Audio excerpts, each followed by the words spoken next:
Hello दोस्तों, good morning to all of you. So friend, जैसा कि आप सभी को पता है डीएलएड सत्र 2024-26 के फर्स्ट सेमेस्टर एग्जाम के लिए मैं बिल्कुल हूबहू 2025 का पेपर करवा रहा हूं और ये क्लास बहुत ज़्यादा इंपॉर्टेंट है आप सभी के लिए जिन्होंने कुछ भी तैयारी नहीं किया है, बहुत टेंशन में है कि सर क्या पढ़ें क्या ना पढ़ें, कुछ इंपॉर्टेंट बता दीजिए। तो समझ लो बिल्कुल 2025 का पेपर करवा रहा हूँ जो आपके पेपर में सारे क्वेश्चन यहाँ से फंसने वाले हैं। अभी तक मैंने दो पेपर करवा दिए हैं। पेपर 1 बाल विकास का पेपर करवा दिया है और उसके बाद दूसरा पेपर आपका शिक्षण अधिगम का करवा दिया है। अब फर्स्ट सेमेस्टर का तीसरा पेपर जो है वो है विज्ञान और सबसे ज्यादा बैक लगता है विज्ञान में दोस्तों। तो ये पेपर बहुत ज्यादा इंपॉर्टेंट है, बिल्कुल हूबहू 2025 का समझ लो ये पेपर करवाऊंगा। सेम क्वेश्चन आपको एग्जाम में फंसने वाले हैं। वीडियो को लाइक कर दो, शेयर कर दो। चैनल पर अगर आप नए हो तो चैनल को जरूर सब्सक्राइब करके बेल आइकन को ऑन कर लीजिए। थोड़ा सा गला बैठा हुआ है, माफ कीजिएगा। और जैसा कि आप सभी को पता है इस वीडियो का लाइक का एम रखता हूं 500 लाइक का एम। अगर 500 लाइक कंप्लीट होता है तो 8 के 8 सब्जेक्ट के पेपर में कंप्लीट करवाऊंगा अगर आपका सपोर्ट मिलता है। तो लाइक किए बिना मत जाना, वीडियो को शेयर कर दो। चैनल पर नए हो और इसी तरीके से 2025 का इंपॉर्टेंट बिल्कुल ओरिजिनल क्वेश्चन पेपर सॉल्व करना चाहते हो तो चैनल को सब्सक्राइब करके बेल आइकन को ऑन कर लो। डेली सुबह 11:30 बजे हमारे चैनल पर वीडियो अपलोड होती है। तो चलिए क्लास को शुरू करते हैं। इसके साथ साथ दोस्तों अगर आपकी तैयारी कंप्लीट नहीं हो पाई है, थ्योरी पढ़ना चाहते हो लिखने के लिए, क्योंकि अगर आप लिखित जो आपके क्वेश्चन होंगे लघुत्तरीय और अति लघुत्तरीय, उसमें अगर आप अपने शब्दों में अगर आप प्रश्न का उत्तर देते हो तो आपको पूरा का पूरा नंबर मिलता है और वो पॉसिबल हो जाता है आपको अच्छे से थ्योरी पढ़ने से। ठीक है, तो हमारे द्वारा डीएलएड फर्स्ट सेमेस्टर के 8 के 8 सब्जेक्ट का थ्योरी नोट्स तैयार किया गया है शॉर्ट फॉर्म में लास्ट टाइम में पढ़ने के लिए। कीमत बहुत ज्यादा नहीं, सिर्फ 199 रुपए है। तो भैया बैक ना लगे इसलिए इस नोट्स को भी ले लेना और अच्छे से तैयार कर लेना। नोट्स को कैसे लेना है, इस नंबर पे आपको व्हाट्सएप पर मैसेज करना है कि सर मुझे डीएलएड फर्स्ट सेमेस्टर का नोट चाहिए, कैसे मुझे मिलेगा और कैसे मैं आपको पेमेंट करूं। तो सारी जानकारी इस नंबर पे व्हाट्सएप पर दिया जाएगा। तो चलिए स्टार्ट करते हैं भैया 2025 विज्ञान का प्रश्न पत्र। और सबको पता है विज्ञान का जो पेपर होता है, अभी तक जो पेपर 1 बाल विकास और पेपर 2 शिक्षण अधिगम का सब्जेक्ट था वो 50-50 नंबर का था। तो 50 नंबर वाला पेपर जो होता था वो 2 घंटे का होता है और विज्ञान जो आपका सब्जेक्ट है ये 25 नंबर का है और ये 1 घंटे का है।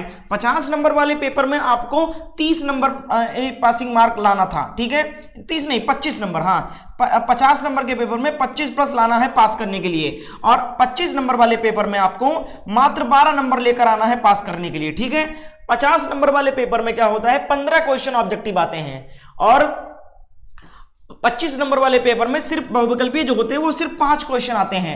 अब ये 5 के 5 क्वेश्चन पूरे के पूरे सही जाने चाहिए 25 नंबर वाले में, वरना 12 नंबर भी क्रॉस नहीं कर पाते हैं बच्चे। तो ये 5 प्रश्न जो बहुविकल्पीय है ये बहुत अच्छे से पढ़ो, तैयार करो। जो क्वेश्चन करवाने जा रहा हूं वह क्वेश्चन यहाँ पर आपके फंसने वाले हैं 2025 में। वीडियो को लाइक एंड शेयर कर देना। तो चलिए फटाफट बिना किसी देरी के पहले बहुविकल्पीय सॉल्व करेंगे, फिर अति लघुत्तरीय और उसके बाद लघुत्तरीय विज्ञान का पूरा पेपर हल करेंगे। अब हम क्वेश्चन नंबर 1 पूछा जाएगा आपसे विज्ञान में। पहला प्रश्न है निम्नलिखित में से उभयचर प्राणी कौन सा है। इन चारों में से उभयचर प्राणी कौन सा है, यानी खरगोश, चूहा, कछुआ और गाय। उभयचर प्राणी आप सबको पता है जो जल और थल दोनों जगह जीवित रहता है, यानी जमीन पर भी वो जीवन बिता सकता है और पानी में भी जीवित रह सकता है। तो उभयचर प्राणी इसमें से कौन सा, खरगोश, चूहा, कछुआ, गाय कौन सा है, जल्दी से कमेंट करके आप लोग बताइए फटाफट, देर मत करें भैया। एक बार आप लोग भी क्वेश्चन नंबर डाल के कमेंट करो ताकि हमें भी पता चले कि आपको कितने प्रश्न के उत्तर सही सही आते थे। ठीक है, चलिए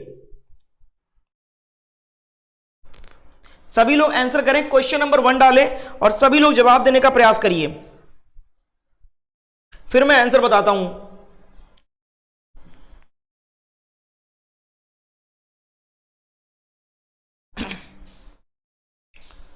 चलिए बहुत बढ़िया, सभी के आंसर आना स्टार्ट हो चुके हैं। क्वेश्चन नंबर 1 डाल के ABCD जो आपको सही उत्तर लगे वो आंसर कर सकते हो। तो देखो इसमें से एक कछुआ जो है वो जमीन पर भी रहता है और पानी में भी जीवित रहता है। तो कछुआ ही एक ऐसा प्राणी है जो उभयचर प्राणी है। दूसरा प्रश्न पूछा जाएगा निम्नलिखित में से कौन सा मछली अनुकूलन अंग नहीं है। निम्नलिखित में से कौन सा मछली का अनुकूलन अंग नहीं है, कौन कौन सा है, धारा रेखित शरीर, पंख, गलफड़े या फेफड़ा।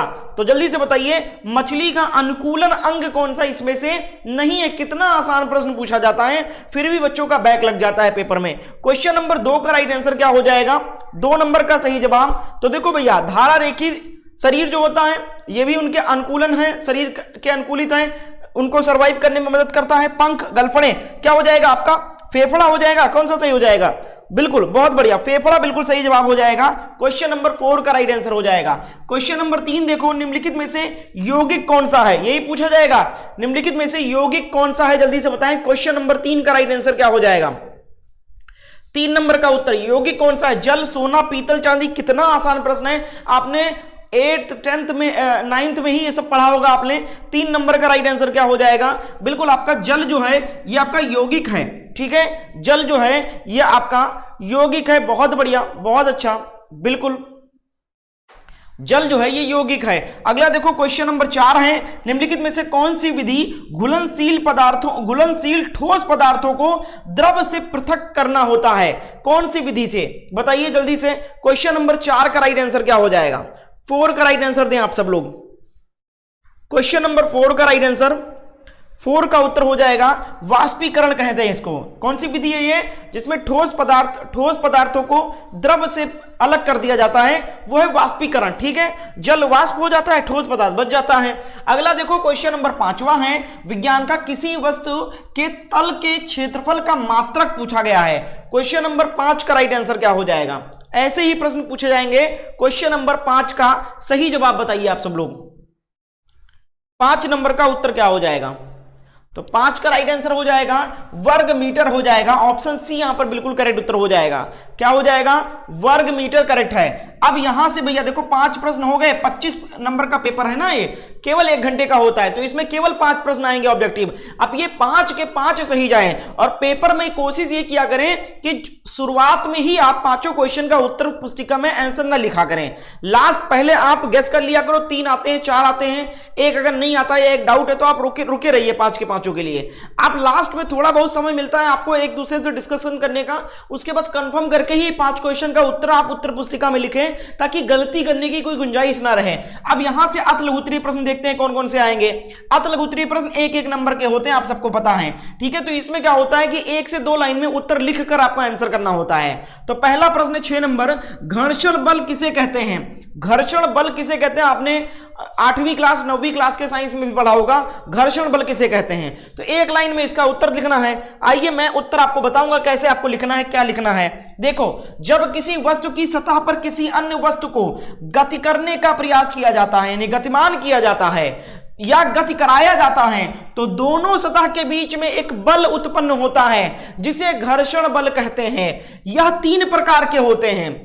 जब आपसे, अब मैं यहां पर प्रकार क्यों बता रहा हूं, यहां पर आपको घर्षण बल किसे कहते हैं उसकी परिभाषा ही लिखनी थी, क्योंकि 1 नंबर का प्रश्न था, उसमें आपको प्रकार नहीं लिखोगे तब भी 1 नंबर आपको पूरा मिलेगा। लेकिन मैं यहां पर आपको प्रकार भी इसलिए बता रहा हूं क्योंकि यहां पर यही प्रश्न घर्षण बल किसे कहते हैं और ये कितने प्रकार के होते हैं, ये जोड़कर 2 नंबर के प्रश्न में भी पूछ लिया जाता है। तो जब 2 नंबर के प्रश्न में पूछा जाएगा तो आपको प्रकार भी लिखना पड़ेगा। तो ये 3 प्रकार के होते हैं। पहला स्थैतिक घर्षण बल, दूसरा स्पर्शी घर्षण बल और तीसरा लोटनिक घर्षण बल। अब यहां पर आप इनके उदाहरण भी अगर लिख दोगे तो पूरा 2 नंबर आपको मिलेगा। आगे मैं उदाहरण भी बता दूंगा इसका।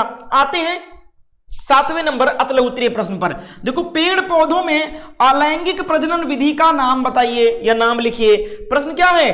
पेड़ पौधों में अलैंगिक प्रजनन विधियों का नाम लिखना है आपको। तो क्वेश्चन नंबर 7 का उत्तर कैसे लिखेंगे हम लोग, आइए देखते हैं। तो देखो आंसर लिखेंगे, पेड़ पौधों में अलैंगिक प्रजनन विधियां निम्नलिखित हैं।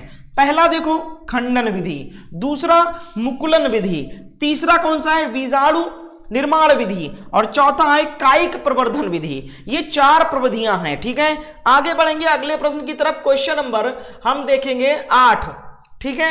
देखो, पत्तियों का मुख्य कार्य लिखिए, पत्तियों का मुख्य कार्य लिखिए, अत लघुत्तरीय प्रश्न में पूछा जाएगा, ठीक है। तो पत्तियों के प्रमुख कार्य कौन कौन से आपको लिखने हैं, चलिए देखते हैं। तो क्वेश्चन नंबर 8 पे आ जाते हैं। पत्तियों में क्लोरोफिल पाया जाता है जो प्रकाश संश्लेषण में महत्वपूर्ण भूमिका निभाता है। पत्तियां प्रकाश संश्लेषण की प्रक्रिया द्वारा पौधों के लिए भोजन का निर्माण करती हैं। पत्तियां प्रकाश संश्लेषण एवं श्वसन के लिए विभिन्न गैसों का आदान प्रदान भी करती हैं। तो ये कुछ प्रमुख कार्य हैं पत्तियों के। आगे बढ़ेंगे क्वेश्चन नंबर 9 अत लघुत्तरीय प्रश्न की तरफ। देखो प्रश्न क्या है 9 नंबर, ऊर्ध्वपातन किसे कहते हैं? उदाहरण देकर लिखिए। ऊर्ध्वपातन का परिभाषा भी लिखना है और एक उदाहरण भी आपको देना है। इस तरीके से उत्तर लिखना है और बिल्कुल सटीक पॉइंट टू पॉइंट आंसर करना है, बहुत ज्यादा नहीं लिखना है आपको, ठीक है। चलिए सब लोग लाइक कर दो क्लास को, और अगर आपको गणित और संस्कृत का भी इसी तरीके से पेपर हल चाहिए तो आप लोग कमेंट में लिख दीजिएगा कि सर मैथ का या फिर संस्कृत का भी करवा दीजिएगा इसी तरीके से पेपर। कमेंट जरूर करना और शेयर करो। क्वेश्चन नंबर 9 का उत्तर लिखेंगे, उर्ध्वपातन वह प्रक्रिया है जिसमें किसी ठोस पदार्थ को गर्म करने पर, सीधे गैस में और ठंडा करने पर फिर से ठोस अवस्था में आ जाता है। उदाहरण है ammonia, chloride, Kapoor, iodine, naphthalene, शुष्क बर्फ। इनमें से कोई एक दो लिख दोगे या पूरा याद है पूरा लिख दो, कोई दिक्कत नहीं है। आगे बढ़ेंगे क्वेश्चन नंबर 10। देखो भैया क्वेश्चन नंबर 10 है, घूमते हुए लट्टू में किस प्रकार की गति होती है, बस ये बताना है किस प्रकार की गति होती है, गति का नाम लिख दो, 1 नंबर मिल जाएगा। घूमते हुए लट्टू में किस प्रकार की गति होती है, आप लोग भी आंसर करो। क्वेश्चन नंबर 10 का उत्तर कैसे लिखेंगे, देखिए घूमते हुए लट्टू में घूर्णन गति होती है। कौन सी होती है, घूर्णन गति होती है। एक केंद्रीय रेखा के परितः किसी वस्तु की वृत्तीय गति को घूर्णन गति कहते हैं, ठीक है। एक ही बिंदु पर कोई चीज अगर नाच रही है, घूम रही है, तो उसको क्या कहते हैं, घूर्णन गति कहते हैं, ठीक है। बिल्कुल, बहुत बढ़िया। अगला देखो नेक्स्ट क्या है, क्वेश्चन नंबर 11 नंबर देखो, हमारे शरीर में कितनी ज्ञानेंद्रियां पाई जाती हैं और नाम लिखिए, ठीक है। हमारे शरीर में कुल कितनी ज्ञानेंद्रियां हैं, कितना कॉमन सा क्वेश्चन है, कौन कौन सी ज्ञानेंद्रियां हैं आप भी कमेंट में लिख दो फटाफट, ठीक है। चलिए आइए देखते हैं इसका उत्तर फटाक से। 11 नंबर, तो हमारे शरीर में कुल कितनी ज्ञानेंद्रियां पाई जाती है, 5 ज्ञानेंद्रियां पाई जाती है। कौन कौन से हैं, आंख, कान, जीभ, नाक, त्वचा, ये 5 ज्ञानेंद्रियां हैं जो हमारे शरीर में पाई जाती हैं। बस ऐसे आपको लिखकर 1 नंबर ले लेना है, ठीक है। आते हैं अगले प्रश्न की तरफ, आप देखते हैं अत लघुत्तरीय है या फिर लघुत्तरीय। तो यहां तक अत लघुत्तरीय खत्म हो गया। अब हमारे पास आया है प्रश्न जो है वो लघुत्तरीय प्रश्न है। 12 नंबर प्रश्न से लघुत्तरीय स्टार्ट हो जाएगा विज्ञान के पेपर में, ठीक है। तो देखो, मरुस्थलीय पौधों की पत्तियां प्रायः नुकीली क्यों होती हैं, इन पौधों की मुख्य विशेषताएं क्या हैं, ये 2 नंबर के प्रश्न रहेंगे। अभी तक जो अत लघुत्तरीय थे वो 1 नंबर के प्रश्न थे, अब जो है ये 2 नंबर के हैं। तो अभी 1 नंबर वाले में बहुत शॉर्ट में आंसर कर देते थे, अब यहां पर थोड़ा सा लॉन्ग में आंसर करना है आपको, ठीक है। लघु उत्तरीय प्रश्न है, ठीक है। इसके बाद भी एक होता है दीर्घ उत्तरीय प्रश्न, जो कि नहीं पूछा जाता है। दीर्घ उत्तरीय, इससे बड़ा भी एक क्वेश्चन होता है दीर्घ उत्तरीय, वो नहीं पूछा जाता है, वो 4 नंबर का पेपर होता है, वो हमारे डीएलएड में नहीं पूछा जाता है, लघु उत्तरीय तक पूछा जाता है। तो मरुस्थलीय पौधों की पत्तियां प्रायः नुकीली क्यों होती है, इसका कारण बताना है और इन पौधों की मुख्य विशेषता आपको लिखना है। आइए इसका भी आज मैं लघु उत्तरीय, 25 नंबर का पेपर है तो छोटा वीडियो बनेगा, कम प्रश्न, इसलिए मैं लघु उत्तरीय प्रश्न भी हल करवाऊंगा आपको, ठीक है। पहले क्या होता था, 50 नंबर में लघु उत्तरीय आपको दे देता था। अब देखो मरुस्थलीय पौधों, वही वाला प्रश्न ना, अब इसका उत्तर देखिए। मरुस्थलीय पौधों में पत्तियां नुकीली और जड़ें लंबी होती हैं। इसकी जड़ों की यह विशेषता होती है कि वे पौधों के लिए जल संग्रहण का कार्य करती हैं। पौधों के लिए जल संग्रहित करती हैं, जल संग्रहण का कार्य करती हैं। यही कारण है कि मरुस्थलीय क्षेत्र में जल का स्तर अत्यधिक नीचे होने के कारण ये जल की खोज में काफी नीचे तक पहुंच जाती हैं, जड़ें उनकी, ठीक है। अब कारण, नाम लिखना है, क्या बताना, विशेषता बताना है। तो पहली विशेषता है मरुस्थल में पानी की कमी रहती है, ऐसे में भूमि गहराई से पानी अवशोषित करने के लिए गहरी जड़ें पाई जाती हैं। दूसरा है कुछ पौधों में पत्तियां कांटों और तना पत्तियों रूपांतरित हो जाता है। ऐसा ना भी हो तो पत्तियों का आकार अपेक्षाकृत छोटा हो जाता है। ये हो गया हमारे 12 नंबर यानी लघु उत्तरीय प्रश्न का उत्तर। अब देखते हैं क्वेश्चन नंबर 13।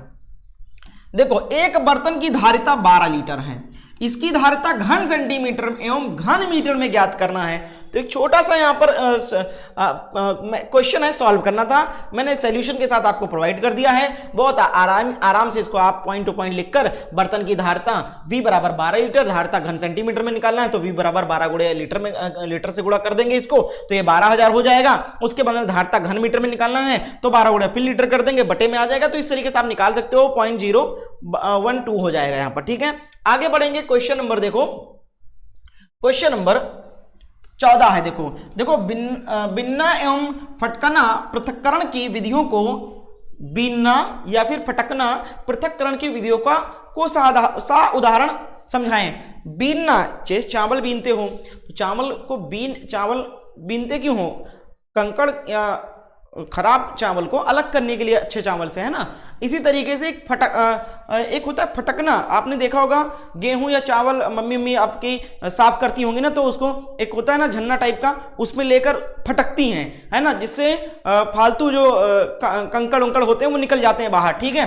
तो उसी विधि को उदाहरण समझाना है। तो आइए देखते हैं 14 नंबर वाले, वैसे मैंने समझा दिया है आपको बेसिक लैंग्वेज में। तो देखो बीनना, इसका उपयोग मुख्य रूप से विभिन्न आकार के घटकों वाले मिश्रण को अलग करने के लिए किया जाता है। अब ये लिखित तौर पे आप इसका उत्तर दिए, मैंने आपको उदाहरण भी दिया।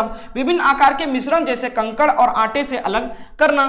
फटकना वह प्रक्रिया जिसका उपयोग अनाज को भूसी से अलग करने के लिए किया जाता है। उदाहरण भूसी से अलग से अनाज का पृथक्करण करना। इस तरीके से आप लिख सकते हो, 2 नंबर मिल जाएगा बड़े आराम से, ठीक है। अब देखते हैं क्वेश्चन नंबर 15 पे आ जाते हैं। सभी लोग वीडियो को लाइक कर दियो ना, सब लोग लाइक कर देना, इतना जबरदस्त करवा रहा हूं, कॉन्सेप्ट के साथ में पेपर के साथ में हल करवा रहा हूं। सेम क्वेश्चन फंसेगा, इसी तरीके से उत्तर करोगे आपको बहुत अच्छा नंबर मिलेगा, ठीक है। आइए देखते हैं 15 नंबर। देखो बीजों की संरचना का सचित्र वर्णन कीजिए। मूलांकुर व प्रांकुर से क्या बनता है ये भी बताना है। अब यहां पर आपको सचित्र वर्णन करना है, यानी कि बीज की संरचना का चित्र भी बनाना है और उसके बाद में उसका नामकरण और मूलांकुर और प्रांकुर से क्या बनता है ये भी बताना है। तो आइए देखते हैं क्वेश्चन नंबर 15। सब कुछ लेकर आए हूं, परेशान नहीं होना है, सबका हल सही तो बढ़िया आपका चित्र के साथ लेकर आए हूं। तो देखो इस तरीके से लिखना है। बीजाणु के 2 स्तर होते हैं, बाह्य बीजोल और भीतरी प्रवाह। बीज पर एक छत्र चिन्ह तरह नाभिकीय होता है, जिसके द्वारा बीज फल से जुड़ा रहता है, इसे नाभिक कहते हैं। प्रत्येक बीज में नाभिका के ऊपर छिद्र होता है, जिसे बीजांड द्वार कहते हैं। बीज को पर्याप्त पानी मिलने पर बीजों के शीर्ष भाग प्रांकुर बनते हैं तथा निचले भाग से मूलांकुर उत्पन्न होते हैं। प्रांकुर द्वारा तने एवं पत्तियों का निर्माण होता है। इस तरीके से आप बीज वारण आप बना सकते हो, आप नामकरण भी कर सकते हो बाकायदा, ठीक है। आइए देखते हैं, इसका प्रैक्टिस करना पड़ेगा थोड़ा सा आपको बनाने के लिए। आइए देखते हैं 16 नंबर प्रश्न, ठीक है, ज्यादा नहीं होता है, बस 18 प्रश्न तक ही होगा आपको 25 नंबर में। 16 नंबर देखो, गुरुत्व बल एवं पेशीय बल को उदाहरण सहित समझाना है। गुरुत्व बल और पेशीय बल को उदाहरण के साथ आपको समझाना है। आइए देखते हैं कैसे आपको समझाना है। चलिए अब देखो गुरुत्व बल क्या है, ऐसे हेडिंग डाल देना। गुरुत्व बल वह है जो वस्तुओं को पृथ्वी के केंद्र की ओर गिरने का कारण बनता है, उसे गुरुत्व बल कहते हैं। किसी वस्तु पृथ्वी के गुरुत्वाकर्षण बल को प्रायः उस वस्तु पर पृथ्वी का गुरुत्व बल कहा जाता है। उदाहरण है, पृथ्वी सूर्य के चारों ओर, चंद्रमा पृथ्वी के चारों ओर गुरुत्वाकर्षण बल के कारण ही घूमता है। पेशीय बल किसे कहते हैं? वह बल जो मांसपेशियों की क्रिया के कारण, मांसपेशियों के विस्तार और संकुचन के कारण उत्पन्न होता है। खींचने, उठाने, धक्का देने और दौड़ने के लिए पेशीय बल की आवश्यकता होती है, जैसे चलना, दौड़ना, कूदना, ये पेशीय बल का उदाहरण है। इसमें मांसपेशियों का बल लगता है, ठीक है। अब आगे बढ़ते हैं, क्वेश्चन नंबर 17 और 18 कर लेते हैं, फिर ये पेपर हमारा कंप्लीट हो जाएगा, ठीक है। 17 नंबर देखो, बीजों का प्रकीर्णन किसे कहते हैं? किन किन विधियों द्वारा बीजों का प्रकीर्णन होता है? आइए देखते हैं इसका उत्तर। क्वेश्चन नंबर 17 स्क्रीनशॉट ले लिया करो आप लोग, ठीक है, डिटेल सोल्यूशन वाले का, ठीक है। चलिए क्वेश्चन नंबर 17 देखो, बीजों का प्रकीर्णन वाला बताना है ना। बीजों का प्रकीर्णन सभी बीज देने वाले पौधों में एक अनुकूली तंत्र है, जो कुछ बीजों के अंकुरण और वयस्क पौधों द्वारा जीवित रहने का सुनिश्चित करने के लिए अपने मूल पौधों से दूर बीजों की आवाजाही परिवहन में भाग लेते हैं। बीजों के प्रकीर्णन की विभिन्न विधियां का वर्णन है। पहला है हवा द्वारा फैलाव, हवा चलता है तो बीज फैल जाते हैं। कुछ पौधों के बीज पंख युक्त, हल्के और बाल जैसे संरचना युक्त बीज पवन द्वारा उठाकर दूर तक फैल जाते हैं। दूसरा है पानी से फैलाव कुछ जलीय पौधों में होता है और कुछ में जो एक जल निकाय के पास बढ़ता है। तीसरा है जानवरों द्वारा फैलाव, जानवर आते हैं, खाते हैं, इधर उधर छिटक जाते हैं बीज, है ना। तो ये हो गया। अब बचा लास्ट क्वेश्चन और ये हमारा विज्ञान का भी पेपर हल हो जाएगा पूरा, और यही प्रश्न आएंगे। रिपीट करना है, रिवीजन करना है, बिना रिवीजन काम नहीं चलेगा। पुष्प के कितने भाग होते हैं? उनके भागों का चित्र बनाकर एक कार्य संक्षेप में बताइए। आइए इसका भी उत्तर देते हैं और इस क्लास को कंप्लीट करते हैं। चलिए ये देखिए मैंने पुष्प का चित्र भी यहाँ पर लेकर आया हूँ आपके लिए। तो देखो पुष्प के विभिन्न भाग, यहाँ पर विभिन्न भाग लिखे हुए हैं, पुष्प इस तरीके से बनाना है और देखिए सबका आपको लिख देना है। जैसे पंडुन फल, एक फल का डंठल होता है, रिस्पेक्टल जो होता है फूलों के डंठल का वह हिस्सा जहाँ फूल के हिस्से लगे होते हैं, स्पेल जो होता है फूल के बाहरी हिस्सा को कहते हैं, और पंखुड़ी जो होता है फूल के हिस्से जो अक्सर विशिष्ट रूप से रंगीन होते हैं, पंखुड़ी होते हैं, फूल के ही अंग होते हैं। तो ये हो गया हमारा विज्ञान का 2025 का समझ लो मॉडल पेपर कंप्लीट। इसी तरीके से पेपर आएगा, सेम क्वेश्चन फंसेंगे।